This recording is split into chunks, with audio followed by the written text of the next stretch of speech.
দিলেন, ওগো জিবরাইল আমার নবীর কাছে যাও আর আমার নবীকে বলে দাও আমার রাসূল যেন বিশ্ববাসীকে বলে দিক। জিবরাইল নবীর কাছে এসে গেলেন আর নবীর কাছে এসে বলেন, ওগো নবী বলো বিসমিল্লাহির রহমানির রহিম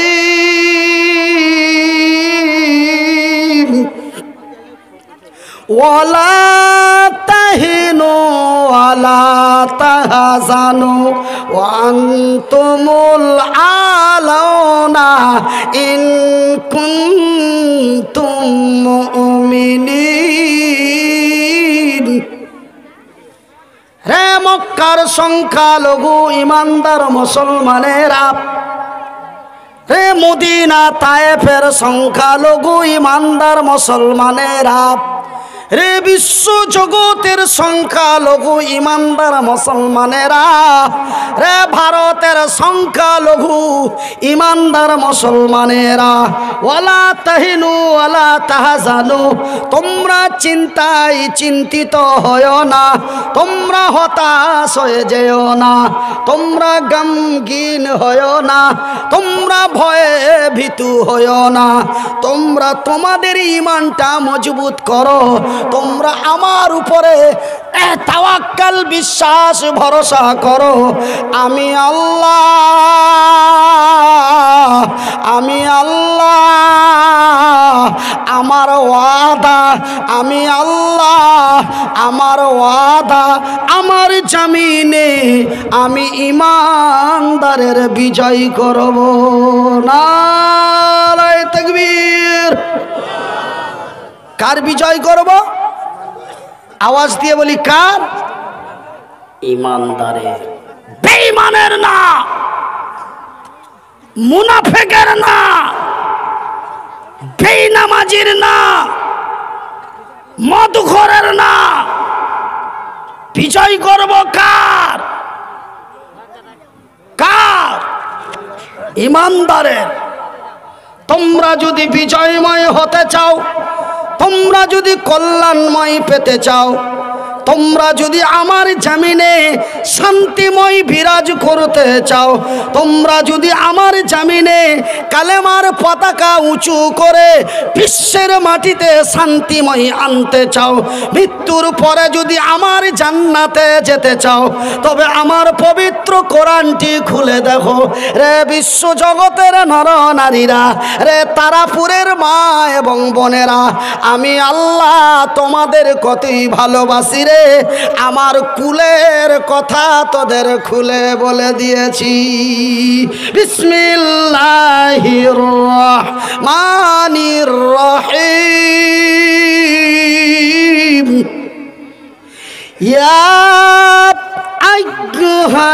আইয়ুহাল্লাযীনা আমানু দুখুলু ফিস-সিলমি কাফা ওয়া লা তাত্তাবিউ খুতুওয়াতিশ শাইতান ইন্নাহুম লাকুম আদুউম মুবিন। এই মানওয়ালো, হে বিশ্বাসী গণেরা, যারা আমাকে এক আল্লাহ বলে বিশ্বাস করেছো, যারা আমার উপরে তাওয়াক্কাল ভরসা রেখেছো, তোমরা পুরোপুরি ইসলামের মধ্যে দাখিল হয়ে যাও। মদের বোতলগুলি ভেঙে দাও, অন্যায়ের মুখে ঝাঁটা মেরে, বাতিলের মুখে লাথি মেরে তোমরা পূর্ণ ঈমানদার হয়ে যাও। কেন জানো রে? শয়তান তোমাদের প্রকাশ্য শত্রু, শয়তান তোমাদের প্রকাশ্য দুশমন।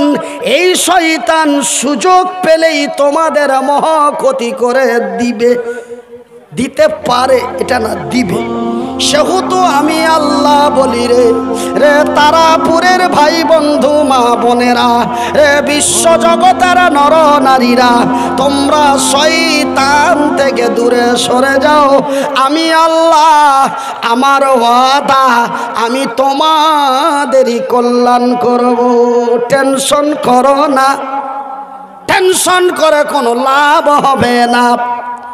ভাইজান বন্ধুরে, আমার আব্বা জানেরা, আমার পর্দা নাসিন মায়েরা, আমার পর্দা নাসিন ভাইয়েরা, তবে এই সব ব্যাপারে টেনশন করে কোনো লাভ হবে না। তবে এমনই নির্যাতন মক্কার মাটিতে চলছিল, আমাদের শেরশাবাদী ভাষায় একটা কথা আছে, চড়তে গেলে পড়তে হয়। কি চড়তে গেলে পড়তে হয়। বুশ এসেছিল, চলে গেছে, যায়নি। ট্রাম্প এসেছিল, চলে গেছে। ওবামা এসেছিল, চলে গেছে। অটল বিহারী এসেছিল, চলে গেছে। মোদি এসেছে, সেও চলে যাবে, টেনশন করো না। কিন্তু কোরআনের বিধান সেই দিনও ছিল, মিডিলেও ছিল, বর্তমানেও আছে, কিয়ামত পর্যন্ত থাকবে। একবার জোরে বলি ইনশাআল্লাহ। সেহেতু টেনশন করো না, টেনশন করার কোনো প্রয়োজন নাই। বন্ধুরে, আজ সেই দিন মক্কার মাটিতে এমন নির্যাতন নিপীড়ন হওয়ার পরেও মক্কার মাটি বিজয় আমার আল্লাহ করিয়েছেন। কোন বেদুইন বেধর্মীদের হাতে নয় রে, মক্কা বিজয় হয়েছে আমার মতো মুসলমানের হাতে। একবার জোরে বলি নারায়ে তাকবীর। সেহেতু সবুর করো, ধৈর্য ধরো। আমার আল্লাহ তার পবিত্র কোরআনে বলেন, ইন্নাল্লাহা মাস-সাবিরিন, নিশ্চয় আমি আল্লাহ সবুরকারী ধৈর্যধারীকে আমার রহমতের নজর দিয়ে দেখি। পাহাড়ের মতো টুকু ধৈর্য ধরো, পাহাড়ের মতো টুকু ধৈর্য ধরো। দুঃখ যদি হয় অতিরিক্ত, সবুরে মেওয়া ফলে, এ কথা সবাই বলে, শুধু আমি বলি না। এ সবুরে মেওয়া ফলে, এ কথা সবাই বলে, শুধু আমি বলি না। সবুর করো, ধৈর্য ধরো। এক ছোট্ট ছেলে মাকে বলে, এক ছোট্ট ছেলে মাকে বলে, স্রষ্টা আমার কে? মা বলল, ধৈর্য ধরো, তুমি যখন হবে বড়। মা বলল, ধৈর্য ধরো, তুমি যখন হবে বড়। তোমার আমার স্রষ্টা একই যে, নিঝুম রাতে দূর আকাশের দিকে তাকিয়ে। আমার শিক্ষিত বুদ্ধিজীবী ভাইয়েরা, আমার বন্ধু, আমার আব্বা জানেরা, খবরদার, বর্তমান টেনশন করে লাভ নাই। তবে এক টেনশন যদি করতেই হয়, ভাবনা যদি ভাবতেই হয়, টেনশন যদি করতেই হয়, ভাবনা যদি ভাবতেই হয়, তবে বর্তমান টেনশন ভাবনা ভাবার দরকার নাই। কেন বন্ধুরে, এটা তো 2 দিনের দুনিয়া, এটা তো 2 মিনিটের দুনিয়া, এটা তো 2 সেকেন্ডের দুনিয়া। আমি মনিরউদ্দিন বলতে বলতেই চলে যেতে পারি, কথা ঠিক কিনা? হাতটা উপরে তুলেছি, নেমে যাবে তার গ্যারান্টি আমার নাই। আপনাদের আছে? কথা বলে আছে বন্ধু? একটু জোরে বলি। আল্লাহু আকবার শব্দটি পুরো সেন্টেন্স বলতে পাবো কিনা এমনটাই গ্যারান্টি আমার নাই। আপনাদের আছে? তবে এমনই 2 মিনিটের দুনিয়ায় টেনশন করে লাভ কি? টেনশন যদি করতেই হয়, ভাবনা যদি ভাবতেই হয়, তবে ওই জায়গার ভাবনা ভাবুন যেই জায়গাটির নাম হলো জাহান্নাম। জায়গাটির নাম কি ভাইজান? জায়গাটির নাম হলো জাহান্নাম। যেই জায়গাতে যদি আপনি চলে যান আপনাকে বহু বছর থাকতে হবে, সেখানে আপনার মরণ হবে না, আপনাকে যেন কেউ মারবে না, মারার মতো কোনো শত্রু থাকবে না, গুলি করে দেওয়ার মতো কোনো ভয় থাকবে না, রাস্তায় ঘেরে পিটিয়ে মেরে দেবে এমনটাই কোনো টেনশন থাকবে না। সেইখানে আপনাকে হাজার হাজার বছর পর্যন্ত সেই জায়গাটাতে আপনারে আমারে কাটাতে হবে। সেই জায়গাটির নাম কি বন্ধু? সেই জায়গাটির নাম হলো জাহান্নাম। আর ওই জাহান্নাম এমনই এক খাতারনাকময় জায়গা, ওই জাহান্নাম এমনই এক বিপজ্জনকময় জায়গা। ওই জাহান্নামের ব্যাপারে আমার আল্লাহ তার পবিত্র কোরআনে সুন্দর ভাষা দিয়ে বলেন, বিসমিল্লাহির রহমানির রহিম, ইয়া আইয়ুহাল্লাযীনা আমানু কু আনফুসাকুম ওয়া আহলিকুম নারা। আমার আল্লাহ তার নিজের ভাষা দিয়ে তিনি বিশ্ববাসীকে ডেকে বলেন, এই ঈমানওয়ালো রে বিশ্বাসী গণেরা, যারা আমাকে এক আল্লাহ বলে বিশ্বাস করেছো, যারা আমার নবীকে নবী বলে স্বীকার করেছো, যারা আমার সার্বভৌমত্বকে বিশ্বাস করেছো, রে বিশ্বের বিশ্বাসী গণেরা, তুমি বাঁচো এবং তোমার আহাল পরিবারদের বাঁচাও। কোথা থেকে বাঁচাও? কোন জায়গা থেকে বাঁচাও? কারেন্টের শর্ট খেয়ে গেছে ওখান থেকে নাকি? না না না না না। রাস্তায় ধরে পিটাচ্ছে ওখান থেকে নাকি? না না। লকডাউনে খেতে পাই না খাবার দিয়ে বাঁচাও নাকি? না না না না। তবে কোথা থেকে বাঁচাও রে নারা? ওই কঠিনময় জাহান্নামের আগুন থেকে তুমি বাঁচো, তোমার ভাইকে বাঁচাও, তোমার বাবারে বাঁচাও, তোমার মারে বাঁচাও, তোমার ছেলে মেয়ে পরিবারদের বাঁচাও, তুমি নিজেও বাঁচো এবং তাদেরকেও বাঁচাও। ভাইজান বন্ধুরে আমার, দুনিয়ার সময় আর বেশি দিন নেই, এই পৃথিবী যেন আর বেশি দিন থাকবে না, কিয়ামত যেন অতি নিকটবর্তী এসে গেছে, বিশ্ব ধ্বংসের সময় যেন নিকটে এসে গেছে। সেহেতু এই পৃথিবীর মহব্বতে পড়ে, এই দুনিয়ার ধন সম্পদের লোভে পড়ে, সুন্দরী রমণীর প্রেমে পড়ে নিজেকে নিজে বরবাদ হয় না, নিজেকে নিজে নষ্ট হয় না। রে আমার সোনার চান শিক্ষিত ভাইয়েরা, রে আমার পর্দা নাসিন মায়েরা, একটু সচেতন হয়ে যাও। ওই জাহান্নাম এমনই এক খাতারনাকময় জাহান্নাম রে, ওই জাহান্নাম এমনই এক বিপজ্জনকময় জাহান্নাম রে, যেই জাহান্নাম আমার রাসূল তার স্বচক্ষে জাহান্নামীদের শাস্তি, জাহান্নামীদের অবস্থা আমার রাসূল তার স্বচক্ষে দেখে এসেছে।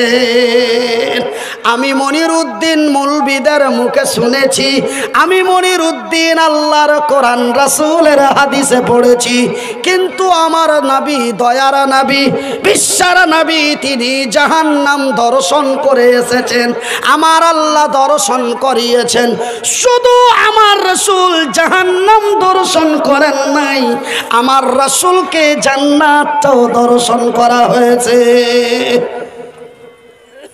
ভাই আপনাদের কষ্ট হচ্ছে, ছেড়ে দেবো? রাত বেশি হয়ে গেছে, ছেড়ে দেবো? খুব তো কপাটে হুড়াহুড়ি করছিলেন, একটু বালিশে মাথা দিয়ে থাকার মতন, একটু বালিশে মাথা দিয়ে থাকার মতন আপনারা আমাকে সময় দিলেন না। খুব খেচা বেচা করে আজটা আমি একটু বলেছিলাম যে কি আমি ডাইরেক্ট যে স্টেজে চাপবো 10টা থেকে 10:30টার মধ্যে ঢুকবো, কিন্তু আবার দেখি যে যা কুয়াশার টাইম কে জানি কি হয়, একটু টাইম নিয়ে বেরিয়ে যায়। যাই বা হোক, আমি গাড়িতে ঘুমিয়ে গেছিলাম, গাড়িতে যদি না ঘুমাতাম হরিশ্চন্দ্রপুর থেকে তারাপুর পর্যন্ত 2টো স্টপেজ হতো, 3টে, শুধু চা। কিন্তু ঘুমিয়ে গেছি, ওরা গাড়ি টেনে চলে এসছে। ভুলকিতে এসে খুব খাতারনাক চা দেয় একটা জায়গায়। হ্যাঁ, এই রাস্তায় ঢুকলে চা ওটা মারতেই হবে, না হলে মুশকিল হয়। গাড়ি আগে টানা যাবেই না, থাম ভাতিজা, আগে মেরে দে তারপরে দেখা যাবে। ধর তো জালসা তো প্রতিদিনই করছি, আজ নেই চাল লেগে জালসা একটু লেটি হবে, মাইরে দে। চা আগে ওখানে মারা হয়, তারপরে গাড়ি টানা হয়। সেই কিষানগঞ্জই যায় আর পাঞ্জিপাড়ায় যায় আর ইসলামপুরি যায়, টাইম শর্ট থাকে আর বেশি থাকে। চা ভুলকিতে মারতেই হবে। আপনারকে জনতাহাট রাস্তা ঘুরেই যে মিষ্টি চায়ের দোকানটা আছে, উফের আগে বিহাই গায়ে বিহাই গায়ে, মাশাআল্লাহ চা খানটা কিন্তু দায় বিহাই। যাই বা হোক, তবে আমি কথাটা বলছিলাম কি, তেবে আপনারাকে বলি যে আপনারা এতই উত্তেজিত, ওরে সুবহানাল্লাহ, গাড়ি ঢুকেছে তো বুড়া মামুর বাটারা গাড়ি সব ভেঙে ফেলে দিল। আবে থাম থাম, আমি তো আইসি, তোর আগে তো জালসাই শোনাবো, আর তো কিছু করবো না নাকি। তো ওইটুকাও আর টাইম সহ্য হয় না, খালি ঠেলা ঠেলি কপাটে হোড়া মারামারি করছে। ভালো মানুষের বাটা হতো জালসা সব খালি শুনে যাও, খুব হোড়াহুড়ি করছিলে, কত জালসা শুনবে আজ আমি দেখবো। আমার ভাইয়ের, আমার বন্ধুরা, আমার পর্দা নাসিন মায়েরা, ওই জাহান্নাম এবং জান্নাত এবং জাহান্নাম আমার রসুলকে আমার আল্লাহ দেখালেন, আমার রসুল তাহা দেখে আসলেন। তবে জান্নাতটাই কেমন দেখলেন আর জাহান্নামটাই কেমন দেখলেন, তবে আমি আগে জাহান্নামের কথাটি প্রথমবারের মতো ব্যবহার করেছি, আর আয়াতটাও বলেছি ওই জাহান্নামের আগুন থেকে বাঁচো এবং বাঁচাও, এই কথা আমার আল্লাহ বললেন। তবে আমার রসুলকে যখন জাহান্নাম দেখাতে নিয়ে যাওয়া হলো, ভাই গো রে আমার পর্দা নাসিন মায়েরা, রে আমার পর্দা নাসিন বোনেরা, শুনে যাও রাতের বেলা তোমরা জানো আমারই খালা আল্লাহ রব্বুল আলামিন জিবরাইলকে পাঠিয়ে দিলেন, ওগো জিবরাইল আমার জমিনে যাও আর আমার নবীকে সঙ্গী সাথী হয়ে আমার সার্বভৌমত্ব ভ্রমণ করিয়ে দাও। জিবরাইল রে, আমি আল্লাহ তোরে বলি, আমার চন্দ্র সূর্য নক্ষত্র উপগ্রহ মঙ্গল গ্রহ মহাশূন্য সার্বভৌমত্ব আমার আরশে আজিম থেকে নিয়ে সমস্তই কিছু আমার রাসূলকে ভ্রমণ করাও। ওগো জিবরাইল, এমনকি আমার নবীকে জান্নাত এবং জাহান্নামটাও দেখিয়ে দিও।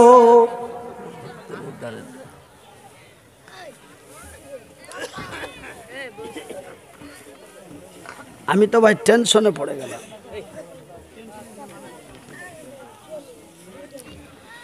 আপনাদের নিয়েই আমার লাছন কুতল। এই সব মামুর বেটার আগে, খালুর বেটার আগে কে আসতে বলে গো? আপনারা জানেন বক্তা কোনোদিন বক্তৃতা দিতে পারে না, বক্তাদেরকে বক্তৃতা দেওয়াতে হয়। আপনারাই হলেন আমার বক্তব্যর মেন চাবিকাঠি। আপনারা যদি উঠাউঠি করেন, আল্লাহর কসম করে বলছি পরবর্তী কথাটা আমার মাইন্ড থেকে সরে যায়। এই জন্যই আপনাদের বলি যে আপনারা একটু ধৈর্য ধরুন, যখন বলতেই লেগেছি কথাটা বলেই ফেলে দিই যে আল্লাহর রসুল জাহান্নামটা দেখে আসলেন কেমন। যদি আপনাদের জাহান্নামের কথা শোনার পরে যদি জান্নাতের কথাটা সম্ভব ভাবেন তবে বলবো, না হলে বলবো না। কিন্তু জাহান্নামটা কি খাতারনাকময় জায়গা রসুল দেখে আসলেন, একটু শুনেন, উঠাউঠি করবে না। জীবনে অনেক কষ্ট করেছেন, একটু কষ্ট করুন, একটু ধৈর্য ধরুন। জাহান্নামটা রসুল কেমন দেখলেন একটু শুনে নিন। আমার ভাইয়েরা, আমার বন্ধুরা, আমার পর্দানাসীন মায়েরা, শুনে যাও, রাতের বেলা আল্লাহ রব্বুল আলামিনের ফেরেশতা জিবরাইল আমার নবীকে সঙ্গে নিয়ে জাহান্নাম দেখাতে নিয়ে গেলেন। ভাইজি, মাগে বনরে আমার, জাহান্নামের কাছাকাছি যখন যাওয়া যায়, জাহান্নামের ভিতর থেকে বিকট আওয়াজ পাওয়া যায়। জাহান্নামের কাছাকাছি যখন যাওয়া হয় তখন জাহান্নামের ভিতর থেকে বিকট আওয়াজ। কি আওয়াজ? ওয়া ওয়া ওয়া মা, ও মা, এই বিকট আওয়াজ। রাসূল থমকে দাঁড়িয়ে গেলেন, জিবরাইলকে বলে, ওগো জিবরাইল, জাহান্নামের ভিতর থেকে যে আওয়াজ বেরিয়ে আসে, এই আওয়াজ তো জাহান্নামের আওয়াজ নয়, এটা তো শোনা যায় জাহান্নামীদের আওয়াজ। আরো একটু লক্ষ্য করে শোনা যায়, সেই আওয়াজগুলি যেন মহিলাদের আওয়াজ, সেই আওয়াজগুলি যেন মায়া লোকের আওয়াজ, সেই আওয়াজগুলি যেন বেটি ছেলের আওয়াজ। তারা বিকট ভাবে চিৎকার করছে, শুধু মা মা, আর সইতে পারি না, ও করে চিৎকার করে। ভাইজান, এই কথাটি যখন আমি ইতিহাসের পাতায় পড়লাম, আমার ছোটবেলার কথা একটি মনে পড়ে গেল। বয়সটা মোটামুটি 8.5 থেকে 9 বছর ছিল। তো আমি একদিন বেড়াইতে গেছি নানির ঘর বাড়ি। কার ঘর বাড়ি? নানির ঘর বাড়ি। তো নানির ঘর বাড়ি বেড়াইতে গেছি, 8-9 বছর বয়স হয়ে গেছে। তো শুইটা আছি, রাত মোটামুটি 2টা-2:30 হবে কি 4টা-2টা হবে। তো একটা মেয়ে লোক কি বেটি ছেলে কে জানি না, খুবই ছিল, এরকম করছে। এরকম যদি চিল্লায় তো ঘুম থাকবে না ভাঙবে? আমার তখন কিন্তু ঘুম ভেঙে গেছে, আমি ডরিয়ে গেছি, দাঁড়িয়ে দাঁড়িয়ে দাঁড়িয়ে গেল রে। আমি বলছি, বলছে কি আছে? এরকম করে চিলে যায়, ধর খাপা, তুই বুঝবি না, লক্ষ্য করে থাক। নানি যখন কয়েছে তুই বুঝবি না, লক্ষ্য করে থাক, তখন আমি বুঝে নিয়েছি। ভাইজান, ঘটনাটা জানে এমনই, ঘটনাটা জানে এমনই, জাহান্নামের ভিতর থেকে যে বিকট আওয়াজ নারীদের পাওয়া যায়, রাসূল বলেন, ওগো জিবরাইল, জাহান্নামের ভিতর থেকে যেই মহিলাগুলির আওয়াজ পাওয়া যায়, সেই আওয়াজ যেন অতি খাতারনাকময় আওয়াজ, সেই আওয়াজ যেন অতি বিপজ্জনকময় আওয়াজ।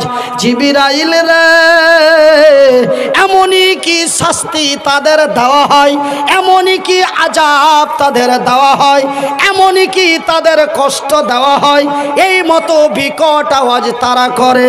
জিবরাইল বলে, নবী গো, ওই জাহান্নামের ভিতর থেকে যেই মহিলাদের আওয়াজ পাওয়া যায়, এটা কোন শাস্তি নবী গো? এই শাস্তি হলো প্রসাব যন্ত্রণার শাস্তি। আজ আপনার কাছে যেমন এখানে মেয়ে লোক বসছে থিয়েছেন, এক জায়গাতে জালসা করতে দেখি তো পাছা দিকে মেয়ে লোকের বসার জায়গা নেই, একদম মানে যে কি স্টেজ সাইডে মেয়ে লোক বসে আছে। কইছে হাঁটে মুলবিরা এগুলা বানিয়া কইছে না আসলি কইছে। কইছে কেনে জি বুবু? আরে ছেলে পিলা দুনিয়াতে হয়, প্রসব যন্ত্রণা মানে ভাটিয়া ভাষায় বলে ছেলে হওয়া ব্যথা, বাদিয়া ভাষায় বলে ছেলে হওয়া ব্যথা, আর বাংলা ভাষায় হলো প্রসব যন্ত্রণা। তো ওই মেয়ে লোক গেলা একটু চালাক ছিল, ওরা প্রসাব যন্ত্রণা কথাটা বুঝে, তখন ওরা দু যা হলো না দু নন্দ ভাজ হলো কে জানি, ওরা বলা বলি করে হাঁটছি বুবু ছেলে পিলা দুনিয়াতে হয়, রব্বুলের বেটার কাছে থাকতুম তার লেগে ছেলে পিলা হয়তো, তো জাহান্নামের ভিতরে ছেলে পিলা হবে এটা কেমন কথা? ওখানে কি করিমের বেটাকে পাওয়া যাবে নাকি? এই তো ব্যাপার খুবই খারাপ, ওরা কহাকহি করছে। কিন্তু জিবরাইল নবীকে বলার ওগো নবী, জাহান্নামের ভিতরে যে শাস্তি দেওয়া হয় এই শাস্তি যেন প্রসাব যন্ত্রণার শাস্তি, এমনই এক বিকটময় খাতারনাক আওয়াজ। ভাইজান বনরে আরো একটু আগে বেড়ে ঘটনাটা শুনেলিন। ভাইজান এইবার জাহান্নামের কাছাকাছি যখন নবীকে নিয়ে যাওয়া হলো, জিবরাইল আর আমার নবী একসাথে জাহান্নামী ওই মহিলাগুলির দেখা যায়। ভাইজান ওরা যেন আমারই বোন, ওরা যেন আপনাদেরই বোন, ওরা যেন আমারই খালা, ওরা যেন আপনারই খালা, ওরা যেন আমারই বেটি, ওরা যেন আপনাদেরই বেটি। জাহান্নামের ভিতর কাছাকাছি যে ওই জাহান্নামী মহিলাগুলির দেখা যায়, রাসূল আর জিবরাইল দেখেন বন্ধুরে মা গো, তাদের পেটের ভিতরে, তাদের পেটের ভিতরে এত বাচ্চা, তাদের পেটের ভিতরে এত বাচ্চা, যেমন একটি পায়খানার ঢাকনার ট্যাঙ্কির ঢাকনাটা খুলে দিলে তার ট্যাঙ্কির ভিতরে যেমন অগণন পোকা, সেই পোকাগুলি যেমন গুনে দেওয়া সম্ভব নয়, ট্যাঙ্কির ভিতরে যেমন পোকাগুলি কিলবিল কিলবিল করে অগণন পোকা ট্যাঙ্কিতে দেখা যায়, জাহান্নামী মহিলাগুলির পেটের ভিতরে যেন এমন অগণন লক্ষ লক্ষ বাচ্চা দেখা যায়। ভাইজান রাসূল জিবরাইলকে বলেন, ওগো জিবরাইল তাদের পেটের ভিতরে এতই কেন বাচ্চা দেওয়া হলো, তাদের পেটের ভিতরে এতই কেন সন্তান দেওয়া হলো? এরা এমন কি পাপ আল্লাহর জমিনে করেছিল, এরা এমন কি অন্যায় আল্লাহর জমিনে করেছিল, এরা এমনই কি অবিচার এই আল্লাহর জমিনে করেছিল, এদেরকে এমনই কেন শাস্তি দেওয়া হয়, এদের পেটের ভিতরে এতই কেন বাচ্চা দেওয়া হলো? ওগো জিবরাইল তার কারণটা কি? এরা কি এমন অন্যায় করেছিল, এরা কি এমন পাপ করেছিল, এরা কি এমন অশ্লীলতা করেছিল তাদের এই শাস্তি জাহান্নামের ভিতরে দেওয়া হয়? রাসূল জিবরাইল বলেন, নবী গো এই মহিলাগুলি হলো ওরা। এরা কারা রে? এই মহিলাগুলি হলো ওরা। এরা কারা রে? এই মহিলাগুলি হলো ওরা। এই মহিলাগুলি কারা গো? জিবরাইল বলেন, নবী গো এই মহিলাগুলি হলো ওরাই যারা তারাপুরের মাটিতে, যারা আল্লাহর জমিনে বেহায়া বেপরদা হয়ে মেকআপ করে অর্ধঙ্গ কাপড় পরে কিছু কিছু ঢাকা কিছু ফাঁকা, এমন বেহায়া বেপরদা লিলজ্জা হয়ে আল্লাহর জমিনে চলেছিল। লক্ষ পুরুষ তাদের দিকে দৃষ্টিপাত করেছিল। ভাইজান বন্ধুরে এই নারীগুলি হলো ওরাই, এই মেয়েগুলি হলো ওরাই, এই মেয়েগুলি হলো ওরাই, এই নারীগুলি হলো এরা ওরাই যারা মেকআপ করে বেহায়া বেপরদা হয়ে অর্ধ উলঙ্গ হয়ে কিছু ঢাকা কিছু ফাঁকা রেখে রঙ্গ করে আল্লাহর জমিনে চলেছিল। এই মেয়েগুলি ওরা গো নবী। আমার মেয়ের বয়সটা যখন 12 বছর হয়ে গেল, আমার মেয়েটা যেন পূর্ণ যুবতী হয়ে গেল। আমার মেয়েটা যখন 12 বছর হয়ে গেল, আমার মেয়ের ভেতরে যেন যৌবন এসে গেল। আমার মেয়েটি যেন পূর্ণ যুবতী হয়ে গেল। আমার মেয়ের বয়স 12 বছর থেকে 42 বছর বয়স পর্যন্ত নবী গো এতগুলি বাচ্চা দেওয়ার কারণটা হলো এতগুলি বাচ্চা এদের পেটের ভিতরে, এই জন্যই এতই বাচ্চা দেওয়া হয়েছে। আমার মেয়ের বয়সটা যখন 12 বৎসর হয়ে গেল, আমার মেয়েটি পূর্ণ যুবতী হয়ে গেল, আমার মেয়ের শরীরে যৌবন এসে গেল। আমার মেয়েটা 12 বছর বয়স থেকে 42 বছর বয়স পর্যন্ত, আমার মেয়েটা 30টি বছর ধরে আল্লাহর জমিনে বেহায়া বেপরদা নিলজ্জা হয়ে স্কুল কলেজ ইউনিভার্সিটি বিশ্ববিদ্যালয় এখানে ওখানে এই পাড়া ওই পাড়া বাজারে ঘাটে মায়ের বাড়ি শ্বশুর বাড়ি, ওই আমার মেয়েটা যতদিন এমনই বেহায়া হয়ে চলেছে। আমার বাবার মতো বাবারা দৃষ্টিপাত করেছে, আমার ভাইয়ের মতো ভাইয়েরা দৃষ্টিপাত করেছে। বন্ধুরে, একজন তরুণ একজন তরুণী, একজন যুবক একজন যুবতী নির্জনে মিলন করলে তাকে জেনা বলা, যে শুধু ওটাই জেনা নয়, শুধু ওটাই জেনা নয় রে। রাসূল বলেছেন চোখের জেনা হয়, রাসূল বলেছেন হাতের জেনা হয়, রাসূল বলেছেন অন্তরের জেনা হয়। ভাইজান বন্ধুরে, ওই যে আমার মেয়েটা 12টি বছর ধরে আল্লাহর জমিনে বা 30টি বছর ধরে আল্লাহর জমিনে এমনই বেহায়া বেপরদা হয়ে চলেছে, আর আমার মেয়েটির দিকে দৃষ্টিপাত করেছে। কেউ কোনো জোরে দেখেছে যতক্ষণ মেয়েটি আমার আড়াল না হয়েছে। আমার মেয়ের চেহারা থেকে বুক থেকে গুপ্তাঙ্গ পর্যন্ত নজর ফেলেছে। ভাইজান বন্ধুরে, আমার আব্বাসানেরা, যতক্ষণ মেয়েটা চোখের আড়াল না হয়েছে ততক্ষণ পর্যন্ত তাকিয়েই থেকেছে। ভাইজান বন্ধুরে, যত আমার মেয়েটার দিকে 12 বছর থেকে 42 বছর বয়স পর্যন্ত যতগুলি পুরুষ দৃষ্টিপাত করেছে, যতগুলি পুরুষ তার দিকে নজর দিয়েছে, ভাইজান জিবরাইল বলেন নবী গো, প্রত্যেকটি দৃষ্টিতে একটা করে বাচ্চা দেওয়া হয়েছে। তবে বন্ধু বলুন তো, আমার মেয়েটা 12 বছর থেকে 42 বছর বয়স পর্যন্ত আমার মেয়েটার দিকে কত পুরুষ দেখেছে সেটা কি বলে দেওয়া সম্ভব? কথা বলেন।